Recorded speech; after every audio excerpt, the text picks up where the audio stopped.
Alright guys, what's going on? I told you in the last video that I had purchased a new saw, and it is a saw, but it's a different kind of saw than what you normally see on my channel. It's the HT 131 STIHL pole saw. This is I think they make one size bigger. It's the HT like 150 something or 180 something, I think. I'm not for sure. I haven't seen one. At most STIHL dealerships you don't really see them. I looked into the Echo 2620X series or whatever, and I also looked in the Husqvarna pole saws. But the thing about it was they were nearly the same price, nearly the same weight. The only difference was these were about 10 more cc's. This is 36.3 or something, some odd cc's. Don't quote me on that, I'm not 100% sure. And like the Echo and the Husqvarna is like 25.9 or 25.6 cc's, and kind of the same money, kind of the same weight. So I even looked at the HT 105 STIHL. It was about $100 cheaper than this model, but I got to looking on the dry weight now. I'm not talking about gas and oil. I don't really know. The gas and oil is going to add a couple pounds, so you figure they said dry weight of this machine right here was 15.9 pounds on STIHL literature, and the HT 105 was like 17.4 pounds or something like that. So once you add gas and oil, this is about the same weight as, you know, what the HT 105 was going to be. And I was looking kind of for the lightest, most powerfulest saw I could get. And this may be overkill for what I need. It's not got a whole lot of chain speed, but it's real torquey. I think they made it to be that way. You know, they wanted more torque than just chain speed, because when you're holding up, you don't need something that's flying. You just need to get it cut and not be in a bind the whole time, binding it down. So anyway, I've cut with it. It cuts really good. I got a pretty good deal on this, you know, and I got my STIHL 10% off, and they also give me a 6-pack of the STIHL synthetic mix in the silver bottle. So, you know, I bought this, the 25-inch light bar and chain, and got the 6-pack of STIHL oil for a little over $900. And this thing right here, retail is $750 something. That's tax and all. So it's not just terrible. Before tax, I think it was a little less than $900, honestly. I think it was, you know, tax was quite a bit on it. But anyhow, deal is I needed this. I've already used it here at the house, and I've got a couple jobs that it will be very beneficial to me on. So I might not use it at every job, but if I can use it 5 or 6 jobs, not have to drag out a ladder, and, you know, all that kind of good deal, then it'll pay for itself in the long run. Because I've ordered some stuff, and we'll go over that too in this video. I've just been looking for a spot to put it in, and I'm not trying to show off all what I got. I'm just trying to show you what I found doing the kind of tree work and light logging that I do.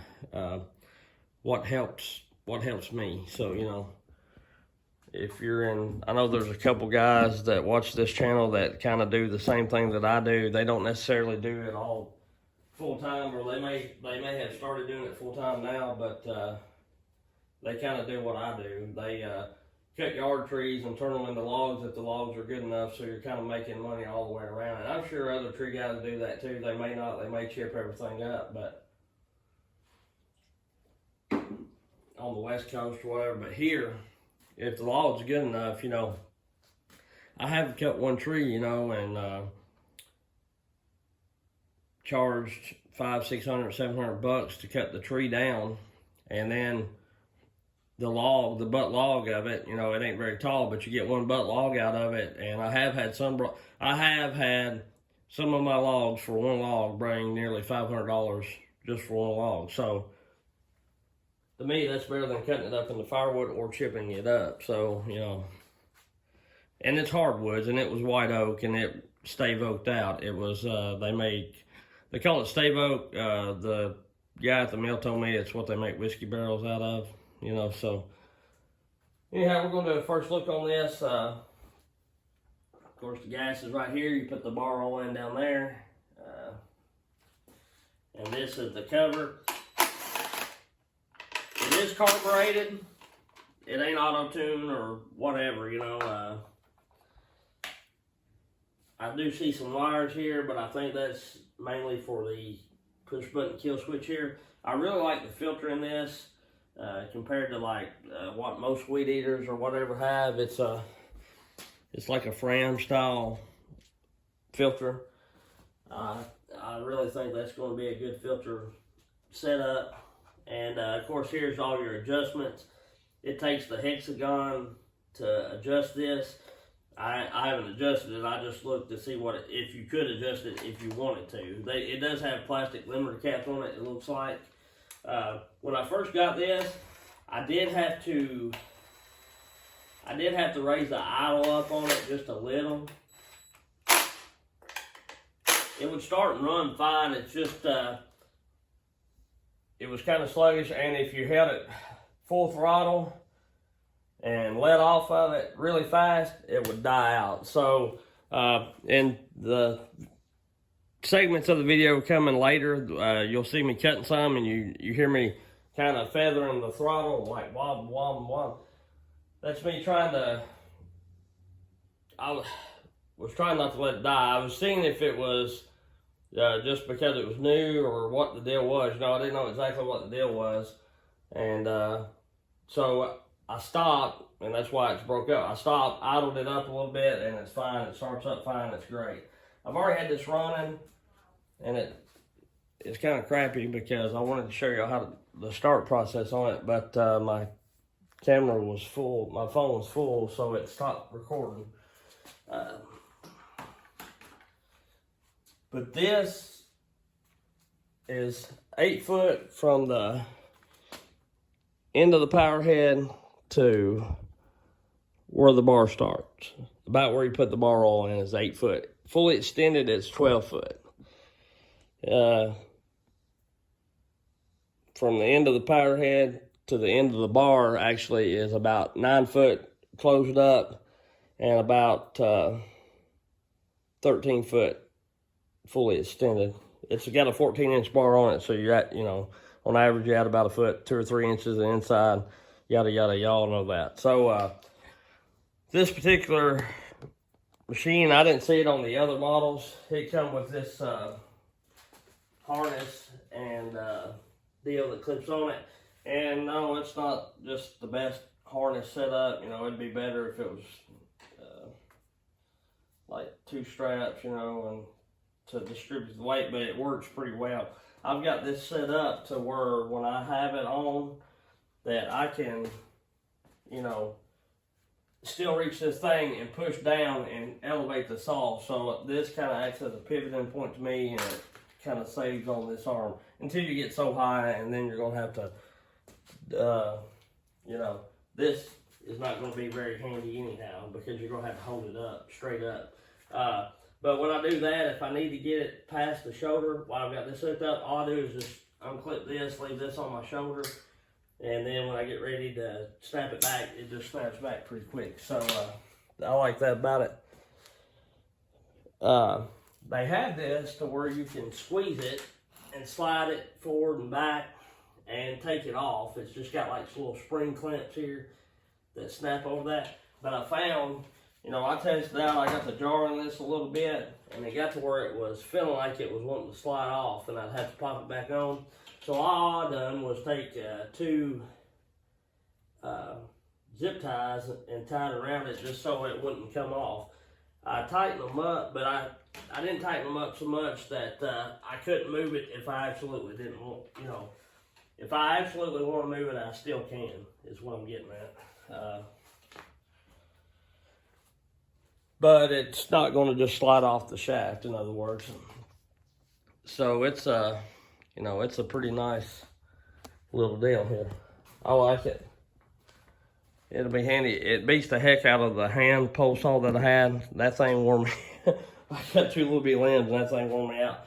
The blade flops, and if you don't keep smooth, steady strokes, you know, you get it hung up with the hand, like the hand saw.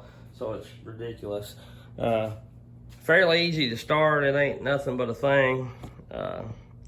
It's got a purge bulb, and like I say, I purged it 2 or 3 times. And what you do to choke it, you push in and turn it all the way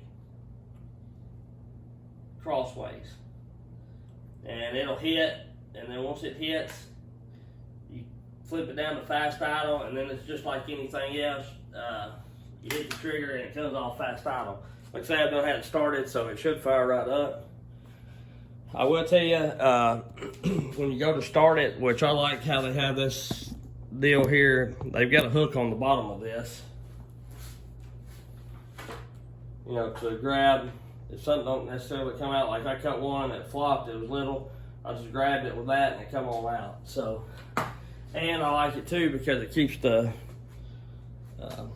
bar and chain up off the ground somewhat, because when you start this, when it goes on high idle, the chain will be spinning, so you don't want to have your scabbard on, or you don't want to have it around anything that you don't want cut when you start it up, because it will, you know, it will be turning. So be mindful of that. But anyway, back to the starting process. You do it like that. And like I say, I purged it like 4 or 5 times when I done it, and it fired right up. So.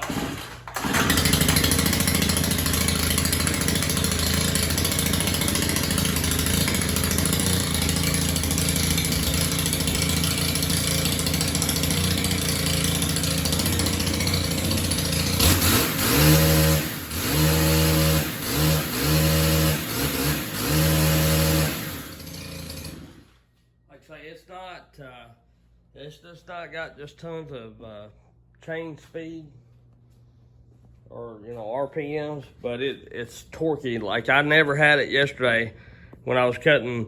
I cut anything from about a 6-inch limb to, you know, 1/2-inch limbs, and I never had it once change that bogged down, you know, change that RPM. It stayed pretty well in the same RPM range. Because really, when you're up high like that, the bar and chain is just laying on whatever you're cutting, so it's not really, you're not really applying a lot. You can't really apply a lot of pressure, so you just gotta let the bar, you know, the bar and chain do the work. So it works out fine. It does really well, and that's about the overview of this. And I've got some clips. I've got some clips of me cutting.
All right, so I trimmed quite a few limbs off that tree there, and I've pruned that one up to be more straight to get some of the weight off of the roadside. And I pruned that little tree up there to get it to where you can mow under it without being knocked out.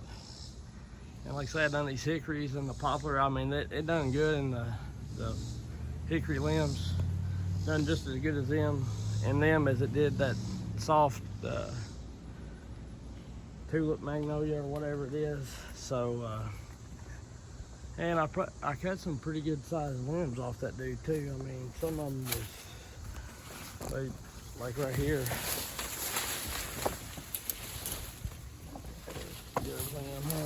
That thing is, you know, big as my hand, so 5-6 inches in diameter.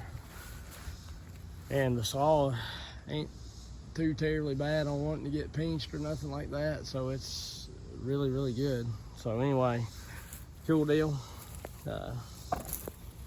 I like it. Like I say, I had to idle it up, but that ain't no big thing. I mean,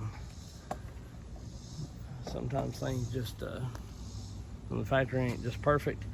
I think I might got into a little bit of a wire there that very first cut. I seen some sparks fly, but I don't know if it was from the wire or from just me cutting. But anyway, we'll see y'all in the next one.